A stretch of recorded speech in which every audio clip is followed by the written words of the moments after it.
नमस्कार मित्रांनो, उदयगिरी क्लासेसमध्ये परत एकदा तुमचं स्वागत आहे। तर हा व्हिडिओ जो आहे तो करंट अफेअर्स म्हणजे चालू घडामोडीशी निगडीत आहे। त्यामध्ये राज्यसेवा पूर्व परीक्षा 9 नोव्हेंबरला रविवारी जो पेपर झाला आपला राज्यसेवा पूर्व परीक्षा, तर त्याची उत्तरं आहेत। ही उत्तरं अंदाजित आहेत, कोणी या सगळे धरू नका की फायनल आन्सर आहे, ती अंदाजित उत्तर आहे। ज्यावेळेस आयोगाचं आन्सर की येतं त्याच वेळेस आपल्याला आयोगाचे जे उत्तर आहे ते कळत असतात। हे फक्त तुम्हाला तुमचं इव्हॅल्युएशन करण्यासाठी किंवा तुमचे मार्क किती बरोबर आले किंवा किती क्वेश्चन बरोबर आहे, किती चुकले हे कळण्यासाठी आहे हा व्हिडिओ। तर व्हिडिओ आवडत असेल लाईक करा, मित्रांना शेअर करा आणि चॅनलवर जर पहिल्यांदा आला असेल तर उदयगिरी क्लासेस या चॅनलला सबस्क्राईब करायला विसरू नका। मी क्वेश्चन वाचतो, डायरेक्टली ऑप्शन त्याचं उत्तर सांगतो, तुम्ही तुमच्याकडे क्वेश्चन पेपर असेल तर उत्तर टिक करा। पहिला प्रश्न आहे 86वा प्रश्न चालू घडामोडीच्या रिलेटेड। तर त्याचं उत्तर बघा इथे, त्याचं उत्तर ऑप्शन नंबर 4 वरीलपैकी सर्व विधाने काय ते योग्य आहेत, है ना। कोणतं योग्य आहे असं विचारलं तर ही सगळी विधानं काय योग्य आहेत। 87चा क्वेश्चन बघा, 87 छोटा क्वेश्चन असेल तर वाचतो, लेंदी क्वेश्चन असेल तर वाचणार नाही, व्हिडिओ मोठा होईल, त्यामुळं डायरेक्टली आन्सर सांगितलेलं बरं। याचा ऑप्शन आहे 2, काय म्हणता येते योग्य विधान ओळखा, तर ह्या 2 उत्तर याचं आहे। 87 झाला। 88 नंबरचा क्वेश्चन भारताचे मुख्य न्यायाधीश भूषण गवई यांच्याबाबत खरे नाही असलेले विधान ओळखायचं, म्हणजे खोटं, खरं नाही म्हणजे खोटं। 88चं काय, तर तिसरं नंबर जे आहे ती खोटं आहे, म्हणजे सॉरी असत्य विधान आहे, बाकीचे सगळे खरे आहेत, खरे नाही म्हणजे खोटे, ओके। त्यानंतर 89चा क्वेश्चन आहे, त्याचं ऑप्शन आहे उत्तर ए 1 अ ब आणि क बरोबर आहे। पुढं 90 जागतिक शांतता निर्देश 2024 रँकिंग लावायची आपल्याला, तर त्याचं आहे हे 2 क अ ब ड, क म्हणजे आईसलँड, अ म्हणजे आयर्लंड, ब म्हणजे ऑस्ट्रेलिया आणि ड म्हणजे न्यूझीलंड। 91वा क्वेश्चन आहे, तर 91वा क्वेश्चन मोठा आहे, तुम्ही वाचा, डी गुकेश यांच्या रिलेटेड आहे। त्याचं उत्तर आहे वरीलपैकी त्याचं उत्तर आहे ऑप्शन ए अ आणि ब बरोबर आहे।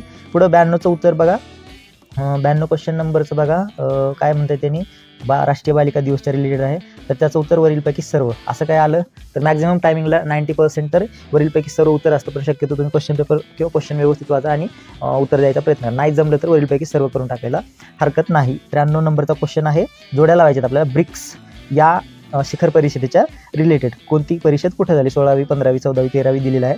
93 क्वेश्चनचं उत्तर आहे ऑप्शन नंबर 1, ओके।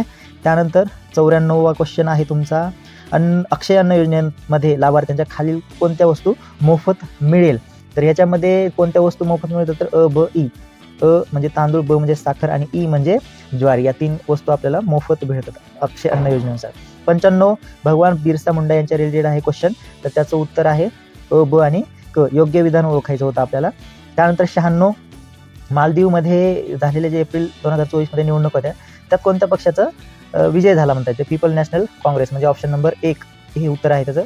97 सिंधू जल करार 1966च्या रिलेटेड आहे, 60च्या रिलेटेड म्हणजे पाणी वाटप वापरू शकतो, 98चं ऑप्शन नंबर 1 हे उत्तर आहे।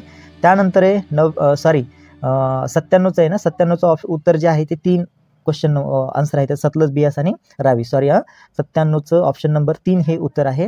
आणि 98चं जे आहे ते 98चं आहे 1 भारतीय जो अर्थसंकल्प आहे, गिलोटिन म्हणजे काय, तर त्याच्यात ऑप्शन बी हे उत्तर आहे। तर गिलोटिन म्हणजे काय, तर ब अर्थसंकल्पातील अनुदानाच्या उर्वरित मागण्या पुढील चर्चेशिवाय मतदानासाठी ठेवणे, हे त्याचं उत्तर आहे 98, म्हणजेच 98चं ऑप्शन नंबर 1। पुढं 99चं ऑप्शन आहे 4, मारुती चितमपल्ली यांनी हे वरची सगळी पुस्तकं लिहिली, रातवा, पाखर माया, चकवा चांदण आणि फुलवंती, जगाचा पाऊस, ही सगळी पुस्तकं मारुती चितमपल्ली यांनी लिहिलेली आहेत। शेवटचा प्रश्न आहे, भारताच्या राष्ट्रपती बद्दल द्रौपदी मुर्मू यांनी 2024 कौशल्य विकास आणि उद्योजकता मंत्रालयाच्या नवीन इमारतीचे उद्घाटन कोठे केले, तर ते कुठे केलं असेल तर त्यांनी दिल्ली या ठिकाणी येथे उद्घाटन केलेलं आहे, ओके। हे झाले तुमचे अंदाजित उत्तर, सगळी 90% तर ॲक्युरेट असू शकणार आहेत। तर मंगळवारी आयोगाची आन्सर की येते त्यावेळेसच कळेल की आपल्याला आन्सर्स काय ते फायनल, ओके। त्याच्यानंतर अजून एक फायनल लिस्ट येते, फायनल की येते, तर त्यानुसार मेरिट ठरत असतं। तर अशा अपेक्षा आहे की तुम्हाला परीक्षेमध्ये चांगले मार्क पडले असतील। याच्या अगोदर आपण हिस्ट्रीच्या रिलेटेड व्हिडिओ केलेला आहे, त्यानंतर पॉलिटीच्या रिलेटेड व्हिडिओ केलेला, हा करंट अफेअरचा व्हिडिओ होता, तर ही फक्त टेंटेटिव्ह किंवा अंदाजित तुमची उत्तरं होती तात्पुरती, ओके। व्हिडिओ आवडला असेल तर लाईक करा, चॅनलला सबस्क्राईब करा, उदयगिरी क्लासेस हे चॅनल इतरांपर्यंत शेअर करा, जे करून त्यांनी त्यांचे मार्क चेक करतील, ओके। धन्यवाद।